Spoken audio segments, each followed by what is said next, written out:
बच्चों ने बड़े ही उत्साह और उल्लास से, बड़ी ही मेहनत से अपने प्रोजेक्ट्स बनाए हैं। और मैं तो कहता हूँ सारे ही प्रोजेक्ट्स अपने आप में एक से बढ़ के एक थे। लेकिन जो मुझे सबसे अच्छा लगा प्रोजेक्ट, वो सौर ऊर्जा से जो बिजली पैदा करके और दिन के समय जो ऑटोमेटिक बंद हो जाती है और सूर्य अस्त होने के बाद वो बिजली जल जाती है, वो सबसे बढ़िया है। इससे हमारी जो ऊर्जा है, इलेक्ट्रॉनिक्स ऊर्जा है, वो सारी सेव होगी। अगर इस चीज़ को हमारा सारा देश इसको अनुकरण में लाएं तो इससे हमारे देश की बहुत ऊर्जा की बचत होगी। और इसको हम घर में भी कर सकते हैं। अपने घर में करेंगे तो हमारे बिजली के जो मीटर्स हैं उनके बहुत कम बिल आएंगे, बहुत ज़्यादा कम आएंगे। वैसे अब कुछ लोग जागरूक हुए हैं, उन्होंने अपनी छत पे सौर ऊर्जा के प्लांट्स लगा लिए हैं। सरकार भी उसमें कहते हैं कि कुछ अपना कंट्रीब्यूशन कर रही है। और अगर हम ज़्यादा बिजली का उत्पादन कर देते हैं तो वो रिवर्स जाके हमारे उसमें जमा हो जाते हैं पैसे, फिर अगले बिल में वो एडजस्ट हो जाते हैं। जी, आज महाराज अग्रसेन विद्यालय में विज्ञान और गणित की प्रदर्शनी लगी। तो उसमें जहाँ तक मैंने देखा गया, विज्ञान गणित के साथ साथ हिंदी और संस्कृत पे भी बहुत जोर दिया गया, अंग्रेजी विषय पे भी जोर दिया गया। तो बहुत सारे प्रोजेक्ट ऐसे थे कि जो अपने विषय को व्यक्त कर रहे थे। और जहाँ तक साइंस और मैथ की बात थी, तो साइंस में भी न्यू इनोवेशन टेक्नोलॉजीज़ के बारे में बात किया गया। जैसे कि सर ने अभी थोड़ी देर पहले बताया था कि सोलर एनर्जी पे काम किया गया। सेकंड, एनर्जी सेविंग, जिस पे कि बताया गया स्ट्रीट लाइट्स को कैसे समय के अनुसार यूज किया जा सके कि दिन में ऑटोमेटिक बंद हो जाए, जैसे अंधेरा हो या बीच में कोई और मौसम की खराबी हो तो स्वतः ही वो जो लाइट्स हैं वो जल जाएं। उसी तरीके से नेटवर्किंग का इस्तेमाल, और इसी तरह और अन्य प्रोजेक्ट्स में जैसे कि आपने देखा कि एयर पोल्यूशन हो रहा है, तो ईवी को जैसे सरकार सोच रही है उसी तरीके से मॉडल्स के रूप में व्यक्त किया गया। तो मुझे लगता है कि बहुत सारे चीज़ों को इकट्ठा करके बहुत खूबसूरती से बच्चों ने प्रेजेंट किया। तो मैं बच्चों का और जो शिक्षक हैं उनका बहुत बहुत धन्यवाद करता हूं कि बच्चों में जो जागरूकता फैलाई है, और इसी तरीके से ये कार्यक्रम आगे भी होते रहें। इसी शब्दों से बहुत बहुत धन्यवाद। दैनिक जीवन में बच्चों के लिए क्या कुछ लाभदायक हो सकता है? जी, दैनिक जीवन में हमने जो यहाँ पे देख रहे हैं कि साइंस और टेक्नोलॉजी से हम अपने जीवन को कैसे सरल और उपयोगी बना सकते हैं, वो बहुत ज़रूरी है। प्रदर्शनी के माध्यम से भी बच्चों ने यही दिखाया कि हम अपने आम जनजीवन को कैसे आसान बना सकते हैं विज्ञान तकनीक के माध्यम से। जैसे ऑर्गेनिक फार्मिंग में पहले यूज़ किया करते थे, लाइक ट्रैक्टर का यूज़ नहीं होता था तो नॉर्मल यूज़ करते थे, आज ट्रैक्टर का युग आ गया। तो एक कम समय में ज़्यादा हम खेती कर सकते हैं। ऑर्गेनिक फार्मिंग में आपका आ गया पॉली हाउस, तो पॉली हाउस भी बहुत ज़रूरी है। कहने को कि भाई थोड़ा महंगा है, लेकिन आने वाले समय में बहुत ज़रूरी हो जाएगा, क्योंकि हर समय में हर सब्जी जो है आप लोगों को फल फ्रूट हर चीज़ मिल जाएगी। तो ये जो तकनीक है जो कि वास्तव में फ्यूचरिस्टिक है, भविष्य की हैं, वो आज आपके सामने जीवंत हो रही हैं। और आने वाले समय में मुझे विश्वास है सरकार की तरफ से भी और जो हमारी कॉमर्शियल इंडस्ट्रीज़ हैं वो भी इनको जल्दी से जल्दी मार्केट में लॉन्च करेंगी। Thank you. सर्वप्रथम मैं शुभकामना देता हूं कि इस कमेटी को, जिन्होंने मतलब आज इस का आयोजन किया और बहुत ही अच्छे मॉडल बनाए। इसमें सबसे ज़्यादा जो है मैथमेटिक्स के और साइंस रिलेटेड मॉडल थे। सबसे पहले मैं बात करूँ कि मैथमेटिक्स में जो बच्चों ने मॉडल प्रेजेंट किए हैं उसमें इनका क्या इस्तेमाल हो सकता है।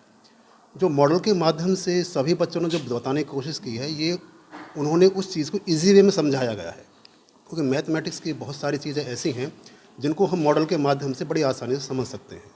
अब जो जैसे वॉल्यूम का जो पोर्शन है या सरफेस एरिया का पोर्शन है, ट्रिग्नोमेट्री का पोर्शन है, बहुत सारे ऐसे मैथमेटिक्स के जो हमारे टॉपिक्स हैं जो इससे रिलेटेड हैं, बच्चों ने उसे प्रेजेंट किया। और प्रेजेंट करने के माध्यम से जो उन्होंने दिखाया कि उस चीज़ को इजी वे में बताया गया है। और यहाँ पर तकनीकी ज्ञान के साथ साथ बच्चों को दिखना भी चाहिए। उनको स्थायी ज्ञान तब होगा जब हम चीज़ों को दिखाएंगे, उनको उस चीज़ के हकीकत रूप में दिखाएंगे। बच्चे पढ़ते हैं, फार्मूला याद करते हैं, लेकिन उनको समझ में आना चाहिए कि वो किस तरह का फार्मूला है, और उसको हमने इस प्रतियोगिता के माध्यम से दिखाया गया है। तो मैं जी परीक्षा की दृष्टि से जिन बच्चों ने मॉडल्स बनाए और किस तरह से लाभदायक हो सकते हैं? परीक्षा की दृष्टि में अगर हम बात करें तो सारी चीज़ों का स्थायी ज्ञान होना बहुत ज़रूरी है। जो मॉडल है, मॉडल हमारे ज्ञान को स्थायी बनाते हैं, और स्थायी ज्ञान के साथ साथ बच्चा उससे वाकिफ़ होता है कि जो फार्मूलेज़ हैं वो कहाँ से पैदा होते हैं और वो किस चीज़ को दर्शाता है, वो मॉडल के माध्यम से बड़े आसानी तरीके से हम याद कर सकते हैं उन चीज़ों को।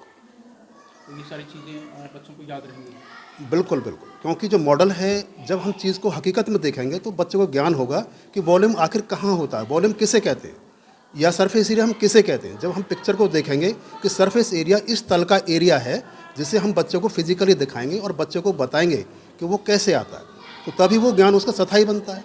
अन्यथा वो बच्चा जो है सूत्र को रटता है, और रटने की बजाय जो हमारा ये मॉडल मेकिंग का जो प्रतियोगिता हुई है, जो आज एग्जीबिशन लगा है, इसमें यही दिखाया गया है कि मॉडल के माध्यम से उस चीज़ों को ये बताना कि ये वास्तव में कहाँ एग्जिस्ट करती है। तो इससे हमारा ज्ञान स्थायी होता है और बच्चा चीज़ों को सच्चाई के रूप में समझता है। मैं एक बार पुनः आप सभी का धन्यवाद करता हूँ, और ख़ास तौर से अपने महेंद्र गर्ग जी का और यहाँ के सभी शिक्षक का, जिन्होंने इस प्रतियोगिता को आयोजन से, इस एग्जीबिशन के माध्यम से बच्चों को इन्वॉल्व किया और इस ज्ञान को स्थायी बनाया, और इस प्रतियोगिता को आगे भी करें, यही मेरी शुभकामनाएं। धन्यवाद।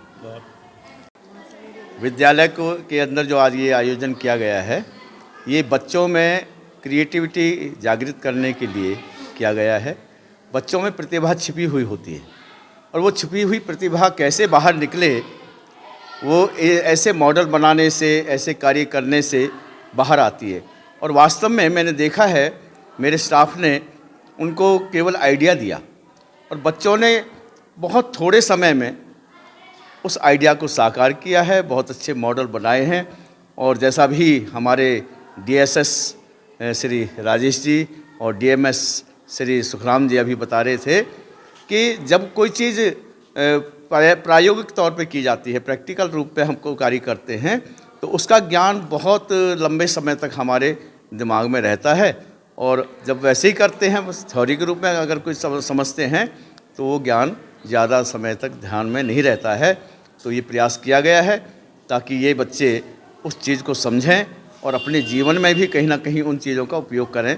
इसमें मैं अपने जो मैनेजमेंट है उसका भी बहुत आभारी हूँ, जो हर एक कार्य के लिए हमें प्रोत्साहित करती रहती है। साथ में इन्होंने जो समय दिया है, जिला साइंस विशेषज्ञ, विज्ञान के विशेषज्ञ और मैथ के विशेषज्ञ आए हैं, राजेश जी और श्री सुखराम जी, और सारी मैनेजमेंट है, मित्तल साहब आए हैं, मेरा सारा स्टाफ है, और ख़ासकर मेरे अभिन्न मित्र हैं श्री महेंद्र प्रसाद सिंगला जी, मैं और कालीचरण गुप्ता जी हमारे गुरुवत हैं। तो मैं सबका बहुत बहुत आभारी हूँ। इन्होंने अपना कीमती समय निकाला और इन बच्चों को आकर के हम प्रोत्साहित किया। मैं सबका बहुत बहुत हृदय से आभार व्यक्त करता हूँ। धन्यवाद।